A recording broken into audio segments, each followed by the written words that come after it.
عبداللہ اور نائمہ جمیلہ کے گھر میں بیٹھے ہوئے تھے۔ ان کے سامنے بیٹھی جمیلہ کے آنسو نہیں تھم رہے تھے۔ سارا اور صبا کی آنکھیں بھی پرنم تھیں۔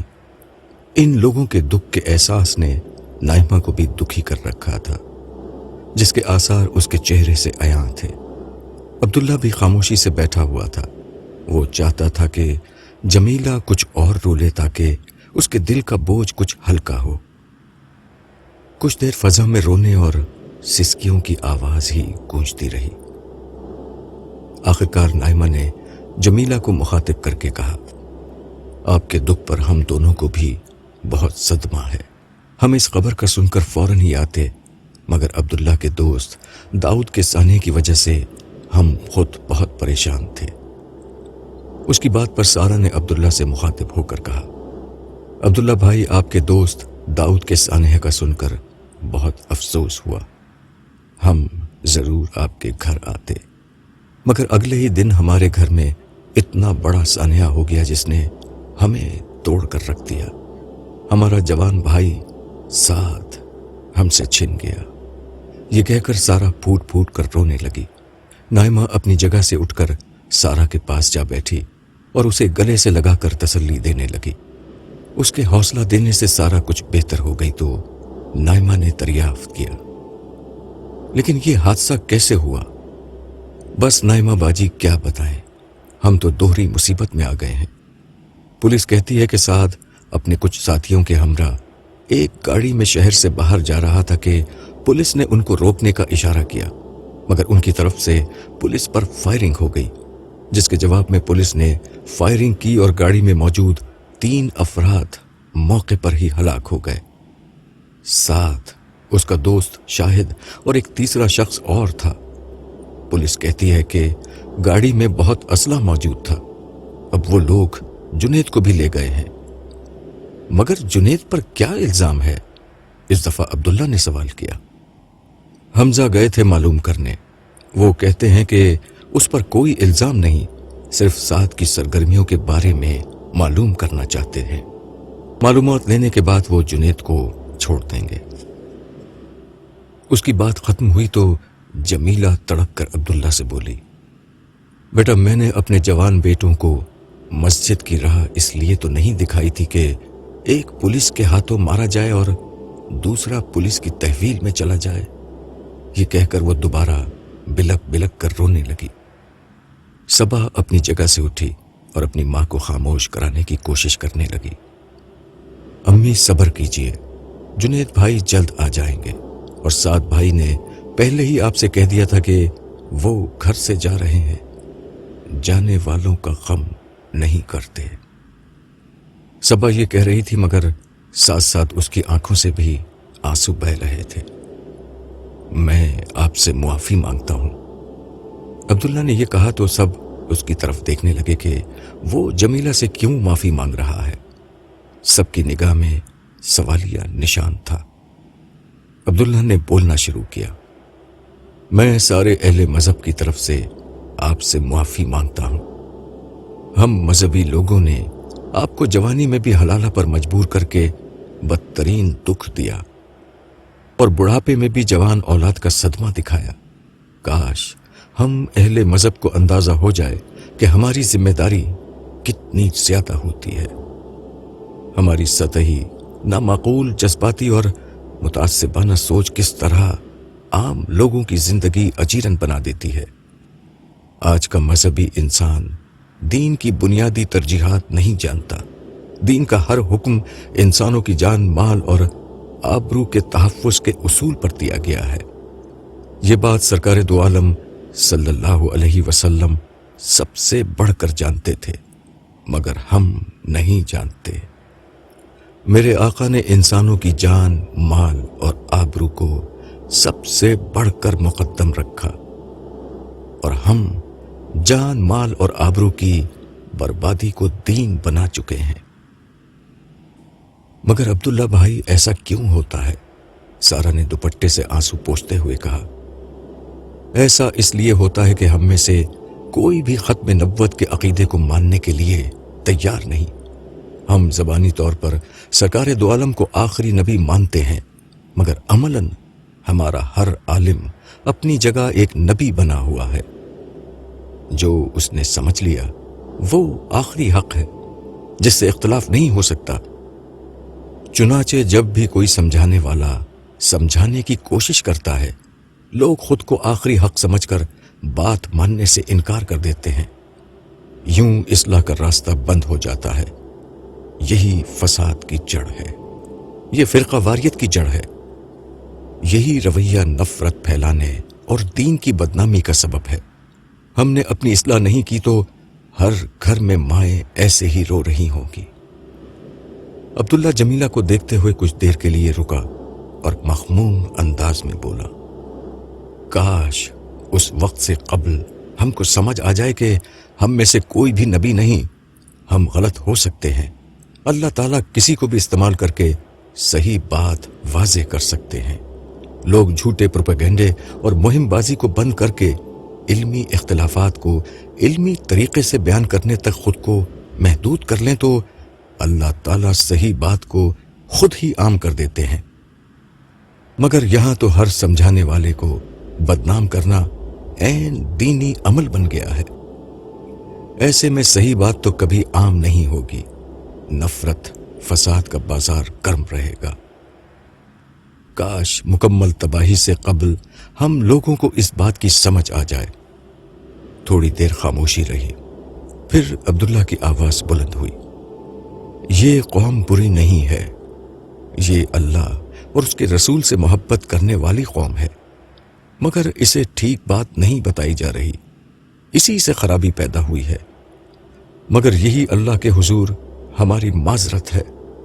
مجھے یقین ہے کہ اسی عذر کی بنا پر اللہ تعالی ہماری قوم کو مکمل تباہی سے قبل ایک موقع ضرور دیں گے۔ اب ایسے لوگ اٹھیں گے جو اللہ کی مرضی اور منشا کو پوری طرح کھول کر رکھ دیں گے۔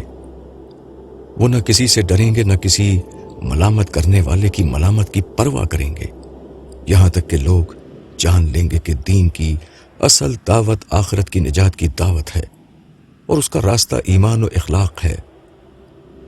مسلمانوں کا اصل کام دوسرے انسانوں سے لڑنا نہیں، شیطان سے لڑنا ہے۔ شیطان سے لڑائی یہی ہے کہ لوگوں کو توحید کی دعوت دی جائے۔ اس پیغام کو جاننے کے بعد بھی لوگ باز نہیں آئے تو پھر دنیا کی کوئی طاقت ہمیں مکمل تباہی سے نہیں بچا سکتی۔ یہ کہہ کر عبداللہ نے سر جھکا لیا۔ اس کی باتوں کے بعد کسی کے پاس کہنے کو کچھ نہ تھا۔ عبداللہ اپنی اسٹڈی میں خاموشی سے بیٹھا ہوا تھا۔ اس کے چہرے پر کرب کے آثار تھے اور دل رنج سے بھرا ہوا تھا۔ ایک طرف داؤد کی موت نے اس کو ہلا کر رکھ دیا تھا، دوسری طرف اس کے خلاف ہونے والے شدید پروپیگنڈے نے ایک طوفان اٹھا رکھا تھا۔ جھوٹ، الزام، بہتان اور کردار کشی کے اس طوفان میں ہر سچائی چھپ چکی تھی۔ وہ سوچ رہا تھا کہ ایک تنہا چراغ کی ٹمٹماتی ہوئی لو کب تک ان تیز آندھیوں کا مقابلہ کر سکے گی۔ اسی عالم میں اس نے بے خیالی میں سامنے رکھا ہوا قرآن مجید اٹھایا اور بغیر کسی خاص مقصد کے ایک جگہ سے کھول لیا۔ اس کے سامنے جو صفحہ کھلا، اس پر جیسے ہی اس کی نگاہ پڑی تو سورہ آل عمران کی یہ آیت اس کے سامنے تھی، اگر تم صبر کرو گے اور تقوی اختیار کرو گے تو ان کی چالیں تمہارا کچھ نہیں بگاڑ سکیں گی۔ اس لمحے عبداللہ کو لگا کہ اللہ تعالیٰ نے اس سے مخاطب ہو کر خود یہ بات کہی ہو۔ اس کی آنکھوں سے آنسو بہہ نکلے۔ اس نے بے اختیار قرآن مجید کو اپنے سینے سے لگایا۔ اسے لگا کہ اس کے جلتے ہوئے سینے میں ٹھنڈک پڑ گئی ہے۔ وہ اسی حال میں تھا کہ اس کے فون کی گھنٹی بجی۔ نمبر اجنبی تھا، بلکہ ملک سے باہر کا تھا۔ عبداللہ نے فون پر السلام علیکم کہہ کر کال وصول کی۔ جواب میں انگریزی زبان میں مگر کچھ مختلف لہجے میں ایک نسوانی آواز آئی، کیا میں عبداللہ صاحب سے بات کر سکتی ہوں؟ جی میں عبداللہ ہی بات کر رہا ہوں۔ سینیور، میں مارگریٹ بات کر رہی ہوں۔ ایک لمحے کے لیے عبداللہ خاموش ہو گیا۔ وہ اپنی یادداشت کنگال رہا تھا کہ مارگریٹ کون ہے؟ پھر مارگریٹ کے نام سے زیادہ سینیور کے الفاظ نے عبداللہ کی مدد کی۔ اس کے ذہن میں الحمرا آ گیا، اسپین کا سفر، داؤد سے ملاقات، اور اس کے ساتھ الحمرا میں ملنے والی لڑکی مارگریٹ، جسے عبداللہ نے اسلام سے متعلق کتاب پڑھوائی تھی۔ کیسی ہیں مارگریٹ آپ؟ سینیور، کیا آپ مجھے پہچان گئے؟ جی سینیوریٹا، میں آپ کو پہچان گیا ہوں۔ سینیور، میں آپ کو کچھ بتانا چاہتی ہوں۔ جی بالکل، ضرور بتائیے، میں سن رہا ہوں۔ میں مسلمان ہو گئی ہوں۔ میں اللہ کی توفیق اور آپ کی مہربانی سے مسلمان ہو گئی ہوں۔ عبداللہ ایک لمحے کے لیے گنگ ہو گیا۔ اس کے لیے یہ خبر بالکل غیر متوقع تھی۔ سینیور، آپ سن رہے ہیں؟ جی میں سن رہا ہوں۔ آپ کو بہت بہت مبارک ہو۔ ہدایت کے راستے اور جنت کی منزل کی طرف بڑھنے والے قدموں پر سلام ہو۔ میرے آقا محمد الرسول اللہ صلی اللہ علیہ وسلم کی طرف سے اس راہ میں آپ کو خوش آمدید کہتا ہوں۔ شکریہ سینیور، میں آپ کو کچھ سنانا چاہتی ہوں۔ جی ضرور، میں سن رہا ہوں۔ اشہد ان لا الہ الا اللہ و اشہد ان محمد الرسول اللہ۔ مارگریٹ کے اٹکے ہوئے یہ الفاظ عبداللہ کی سماعت سے ٹکرائے تو اسے یوں لگا کہ داؤد مرتے وقت جو کلمہ مکمل نہیں کر سکا، مارگریٹ نے اسے پورا کر دیا۔ اس کی زبان سے اللہ اکبر کا کلمہ نکلا اور اس کی آنکھوں سے بے اختیار شکر گزاری کے آنسو جاری ہو گئے۔ جنید اپنی دونوں بہنوں سارا اور صبا سمیت عبداللہ سے ملنے آیا ہوا تھا۔ اس کا چہرہ اترا ہوا تھا۔ جوان بھائی کی موت نے اسے توڑ کر رکھ دیا تھا۔ اس نے عبداللہ کو بتایا کہ پولیس کے مطابق سعد اور مرنے والے دیگر لوگ دہشت گردی کی وارداتوں میں ملوث تھے۔ وہ جنید سے بہت کچھ پوچھتے رہے، مگر وہ اپنے بھائی کی سرگرمیوں کے بارے میں زیادہ جانتا تھا، نہ ان کو کچھ بتا سکا۔ اس کی بات ختم ہوئی تو صبا نے سہمے ہوئے لہجے میں کہا، عبداللہ بھائی، اب مجھے بہت ڈر لگنے لگا ہے۔ صبا بیٹا، تم ڈرو نہیں، اللہ سے مدد مانگو۔ جو اللہ سے مانگتے ہیں انہیں کوئی نقصان نہیں پہنچ سکتا۔ اس کی بات پر سارا بولی، عبداللہ بھائی ہم کیا کریں؟ ہم پر ایک کے بعد ایک مصیبتیں آئے جا رہی ہیں۔ مصیبتوں سے نجات پانا چاہتی ہو تو اللہ کی فوج میں شامل ہو جاؤ۔ اس وقت اسلام کے نام پر 1.5 ارب سے زیادہ لوگ کھڑے ہیں، مگر اپنی خواہشات اور تعصبات سے بلند لوگ ڈھونڈنے سے نہیں ملتے۔ اگر تم ان سے بلند ہو جاؤ گی تو خدا کی فوج میں شامل کر لی جاؤ گی۔ ہر بادشاہ اپنی فوج کا خود خیال رکھتا ہے۔ اللہ کی فوج میں شامل ہوگی تو وہ غم اور دکھ کے ہر موقع پر تم کو بچائے گا اور تمہاری مدد کرے گا۔ مگر ہمیں کرنا کیا ہوگا؟ صبا نے گہرے جذبات کے ساتھ سوال کیا۔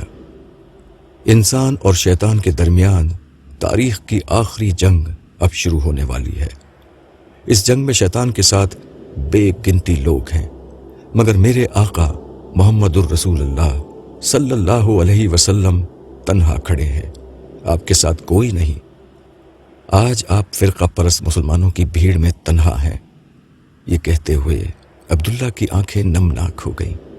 وہ بولتا رہا، تم اپنی خواہشات اور تعصبات سے بلند ہو کر ان کے ساتھ جا کر کھڑی ہو جاؤ اور شیطان کے خلاف جنگ کرو، یہی اللہ کی فوج کا اصل کام ہے۔